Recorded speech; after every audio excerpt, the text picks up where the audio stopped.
Excellence, Maître Abdoulaye Wade, je vous vois bien portant, malgré les propos de certains. Alhamdulillah. Pour revenir un peu sur l'actualité, vous avez tenu hier un rassemblement à la place de l'Obélisque. On a vu le monde qui vous a entouré et qui vous a également soutenu, sans pour autant revenir sur l'objet même de ce rassemblement. Aujourd'hui, vous luttez encore pour la démocratie et pour vous, il était important de tenir cette manifestation. Oui. Je me sens le devoir de poursuivre la lutte pour le progrès de la démocratie à côté de ceux qui, avec moi, en tant que mes compagnons, ont fait le Sénégal démocratique. Je sais bien qu'on me dit, selon la tradition, qu'à mon âge, j'aurais dû me reposer. Mais pourquoi me reposer si j'ai la force de travailler pour mon pays? À n'importe quel âge, on peut travailler selon ses capacités. Et moi, je compte travailler jusqu'au jour où Allah me rappellera auprès de lui. Nous avons entamé une série de manifestations,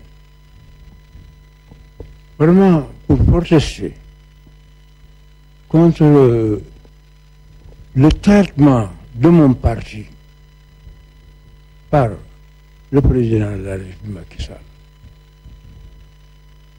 La Constitution, elle est faite, elle réglemente la part, les droits et les devoirs de chaque personne et de chaque parti politique. Pourquoi ils ne respectent pas nos droits? C'est très facile, une fois qu'on est au pouvoir, d'installer une sorte de dictature.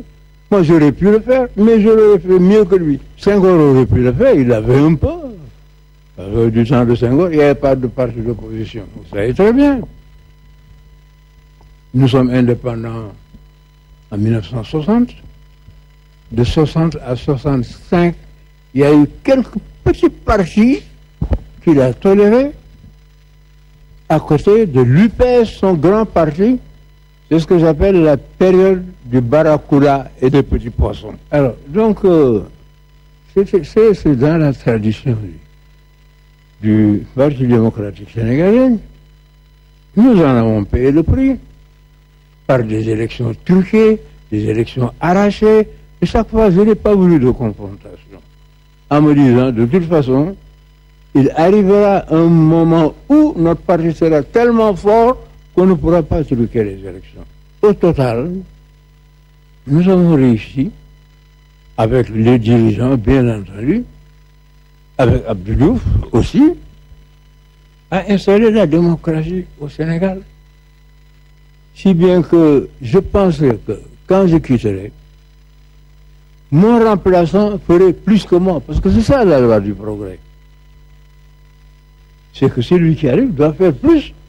Il faut qu'il garde d'abord les acquis, ensuite il fait plus. Mais Macky arrive, il fait reculer le Sénégal. Tant sur le plan économique et social, avec toutes les plaintes, je vous assure que quand j'étais à Paris et que je voyais les manifestations pour du riz, les manifestations parce que les gens avaient soif, et ça m'a fait mal au cœur. Pourtant, c'est votre fils putatif, vous lui avez sûrement inculqué toute cette volonté de démocratie. Pourquoi il n'a pas suivi? Mais vous savez, la démocratie, c'est aussi une volonté, une question de caractère.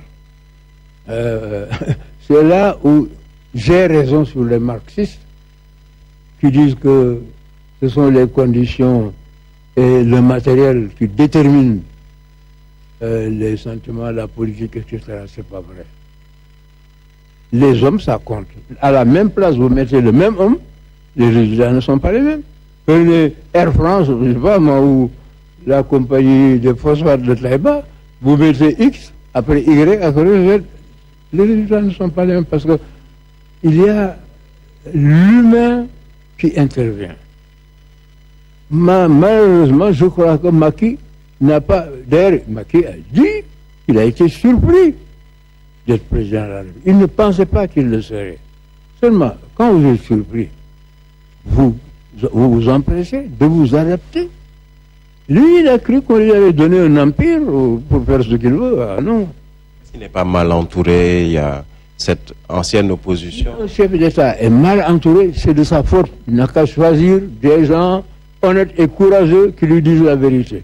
Moi aussi, n'importe quel chef d'État est approché par des gens, par tout le monde. Tout le monde veut être avec vous à cause des avantages.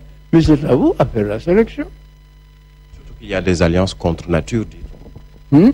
Surtout qu'il y a des alliances contre nature aujourd'hui, Oui. avec des socialistes. Oui, oui, mais vous savez, à vrai dire, moi je suis peut-être, moi, les marxistes, nous sommes les seuls à croire en une doctrine et à être fidèles à ça. Les marxistes, ils croient au marxisme. Les libéraux, ils croient au libéralisme. Mais il y a des gens qui ne croient en rien, ils sont là, ils frottent, ils improvisent chaque jour. Moi, je n'improvise pas. Tout ce que je fais cadre avec le libéralisme. Votre fils est toujours dans les liens de la détention. Vous luttez également pour ce fils et vous l'avez rappelé hier, un père doit lutter. Mais bien sûr. Vous savez, mon fils est un citoyen comme un autre. S'il commet un délit, on doit le juger comme n'importe quel Sénégalais.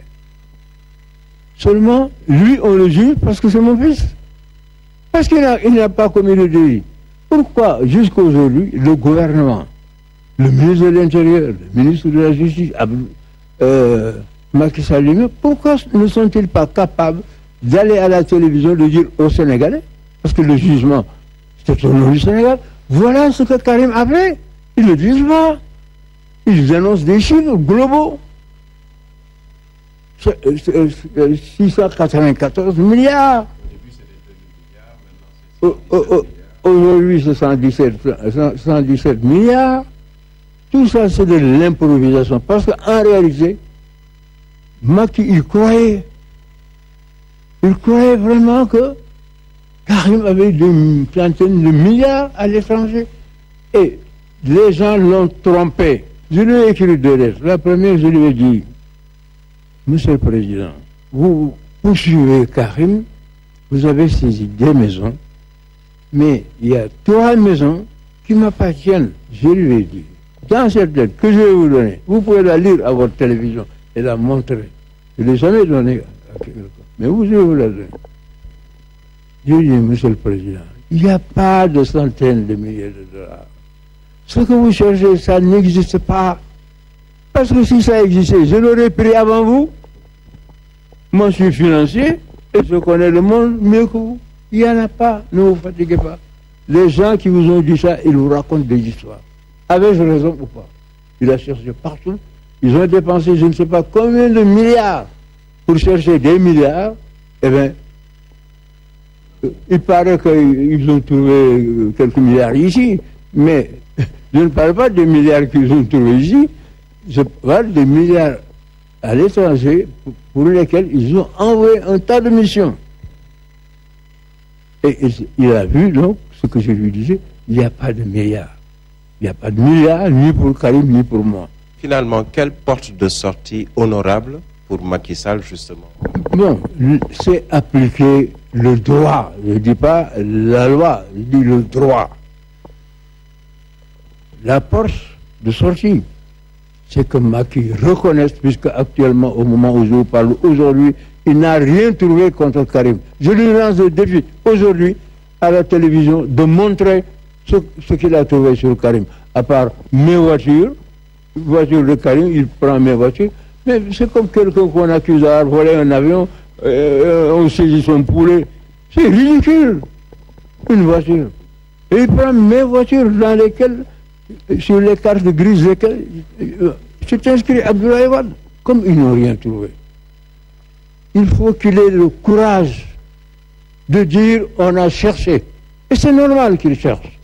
Parce que les gens, ces mauvais esprits, l'avaient convaincu qu'il y avait des milliards à rapporter au Sénégal pour satisfaire les promesses qu'il avait faites. Moi je comprends, il a été trompé. Mais quand tu te rends compte que tu es trompé, mais tu dis on m'a trompé, je veux dire à Macky, très clairement, Karim Wade ne sera pas jugé ici au Sénégal par la CREI. Je suis clair. S'il ne me croit pas, il n'a qu'à tenter de le juger. La CREI l'a abordé. Mais s'il l'amène devant le tribunal correctionnel, qui est le tribunal de tout le monde, je suis d'accord qu'on le juge là. Et je respecterai le jugement.